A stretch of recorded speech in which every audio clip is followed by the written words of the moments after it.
Welcome back. If you just joined us, you're watching Business Morning on Channels Television, and today our conversation is on the standardization of cement in Nigeria, and that issue has actually been making rounds. And recently, the House of Reps and, of course, few other Nigerians are insisting that Nigeria should actually have a particular standard for cement production in Nigeria, and these are the issues we're going to be looking at in this on program this morning. And I have here with me an engineer, the construction industry, to express some of those issues. Engineer Fumi Banjoko, he is the CEO Lekki Essentials Services Limited. Good morning, Mr. Banjoko. Good to have you on the program. Good morning. Well, we know the issue of this cement standardization. It's really been making rounds, and there's been a lot of controversy of what grade of cement should actually be used and what should not be used. As a civil engineer who has been in this industry, looking at the whole issue, what's your take on the standardization of cement in Nigeria? Well, I think we should have a standard. I believe we should have a standard.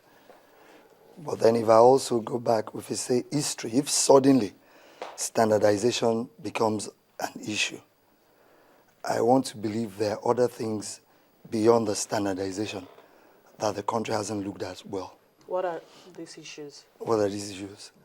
Construction methods. Suddenly, when we were a lot younger, even when I wasn't an engineer, you find out it takes time to build a house. Cement normally will achieve 90% strength in 14 days. In 7 days, it only has attained 65%. These days, you find out that they do a decking today. The next day, they're building on top of it. Meaning the cement will only have achieved in 3 days maximum of 40%. And in 3 days, most houses these days, they're building on top of it. That's a major issue. When nobody's talking about, the iron rods industry has gone through a process. Now, a little bit better. But then, even then, the workmanship. Are the rods well tied? Do you have all this process in place?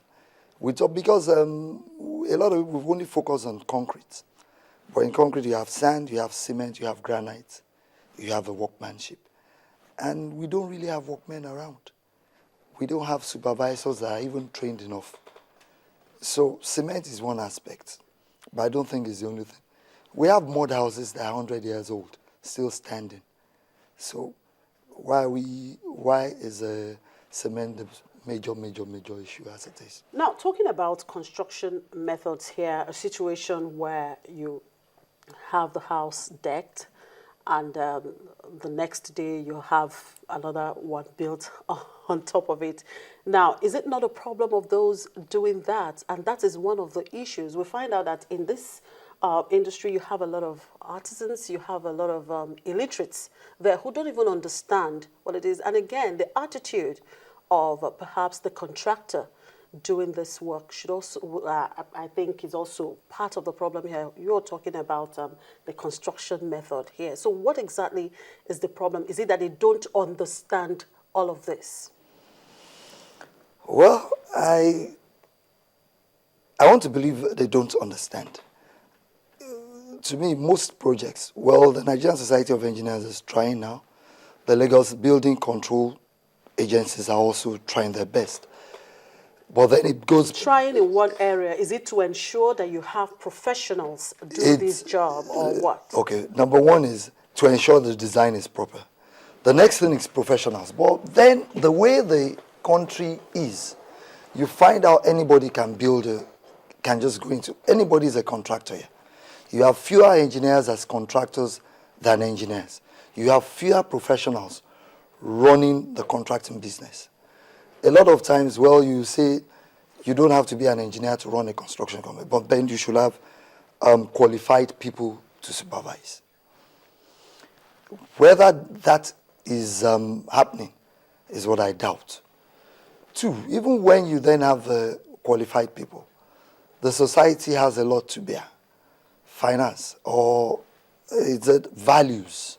Let me put it as values. are we doing what should be? If I need to leave my building for 7 days before the next thing, a client says, I want it finished in 10 days. It comes to individual values. So say, no, I'm not going to do it this way. I guess that's an issue. Because it's not even just building beyond there. You find out you're supposed to leave, maybe even the least you say you want to go 14 days.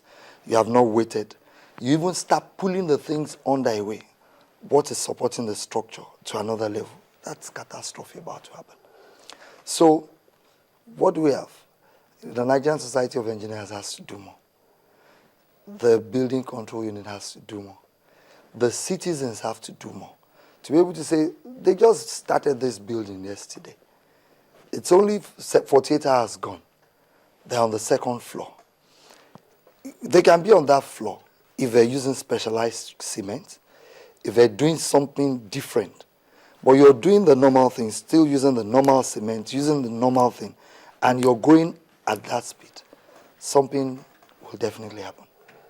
Now, we hear stories of importation of artisans from neighboring countries, for the industry. Is that correct? That's very correct. So why is it so when we have a huge unemployment rate here? Again, we go back to attitude. 1, cost. 2, our people. Those artisans that come from across the border, they're ready to work 24/7. 2, they're better trained. You find out maybe it's artistic and all, but they have a basic training. But then there's a comma. They can't read. Most of them are from the French-speaking countries. So you find out they don't speak English. They need all the supervision. You have to put them through. But again, cost of labor, their rates, I think, are lower. All right. Now let's go back to the issue of cement, because that's basically what we are looking at, and that seemed to be the issue that is being raised in this when we talk about a building collapse. And the House of Reps is saying that they want the cement produced in Nigeria to be at a 42.5 MPa. Ordinarily, what do we have right now?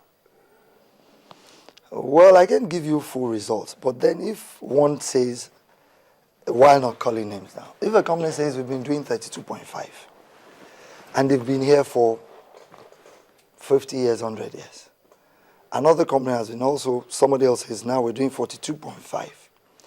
When did we start having the issue of building collapse?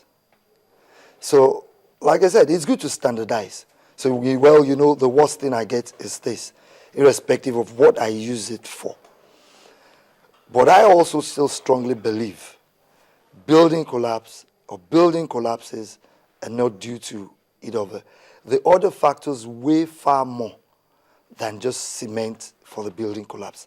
That's the way I see it as a professional. Beyond the issue of cement, there are a lot of other factors that are failing. So the cement factor to building collapse, what percentage you live for? But the timing, cement takes a time to set. Do we wait for the setting period? Even if you're using this. So I think that's more fundamental than... Now, how that's again, you talked about the Society of Engineering. That again boils down to the fact that actually they have a big role to play in all of this. But are they really doing that in terms of both educating those they hire to help do these jobs and also educating the owners of these houses? Also, engineers are not politicians. Engineers don't mix so well and are not that good. The building industry is an all-commerce industry, the way it is. Anybody can be a contractor. If you want to be a contractor tomorrow, but is that what is obtainable in other parts of the world? So maybe the House and National Assembly and everybody has to come to help this way. It takes beyond the Nigerian Society of Engineers. It takes beyond that's why it becomes a whole national issue to say whoever is. But then they can say, well, what we've said is an engineer is qualified to sign, is the only one. But does it really obtain? Do they have enough men on ground to do all the checking and to follow up on a project-by-project basis? If you can't follow up on a project-by-project basis, it's difficult for the Society of Engineers. But if maybe you have another law, which also this way, because the engineer might not have the money, the engineer might not have the administration, but I guess it's something we need to look at deeper. So you find out the engineers, the architects, they probably are not the culprits, because the farmer will get the contract to build a house, and they give him the money. He calls the engineer. So if he's calling a qualified engineer or not, it's another game. Why do you say they are not the culprits? Are they not the ones building the houses? Well, most times you find out they're not. You can go around, you do a check, Now, and you just for find out you you as don't an find them. engineer and then the architect that designs the house, how do you collaborate? How do we collaborate? The architect designs. The engineer does the structural works. And if there are things in it, there are aesthetics, there are things that are unachievable, they sit down, go back and forth. He checks the design, he brings it back to him, and they find a way around it. If it's something that won't stand, it probably changes the design or aesthetics, that's all. Now, looking generally at the construction industry, what do you think are the major challenges there? Major. It's as human capital, training. Now you were talking about, you have a lot of people coming from outside the country. How do we reverse the trend? That's a major one for me. My heart bleeds every time I think about it. Training schools. You even find out, if you look at, funny enough, if you look at the financial industry, maybe consultancy, you probably have more engineers than any other person. The engineers are not properly paid, for starters. The opportunities are not there, because we also come in a situation which is also a national issue. You want to give out jobs, you need people that are very qualified in it. So you find out there are few engineers, maybe depending on scalability, that are qualified to do, if you want to do Third Mainland Bridge, for instance, or any bridge, you probably only find out the major companies, Julius Berger, PW, and a few that are qualified. So Nigerians will never. So what do? They also probably will bring in expatriates to run it. So you have very little that experience that our people gain.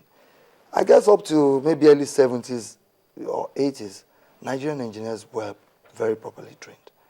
After that, we're doing only the menial or little part of the jobs.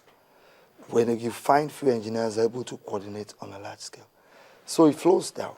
Is what the head wants. Local content is working a little bit in oil industry, but there can be more done about it.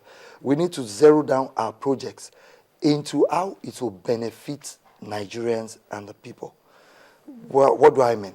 For instance, Niger Delta, maybe a little bit of improvement, but gradual, major improvement. He said, well, you must employ the people from this community. They must do the work. From all the artisans must come. The community brings a list. You say you have to train 40, 50 welders or something from here. They give you a list. So there is direct impact. The economy of those people are improved.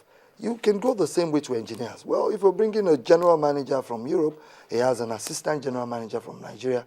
Even if he doesn't have the experience, he has the qualification, he has to be taught. That way, we can improve the human capital through the value chain. And also, you say purchases cement where we want Dangote, it's never been manufactured there. Let somebody try who has a little bit of capacity, and we can walk through it.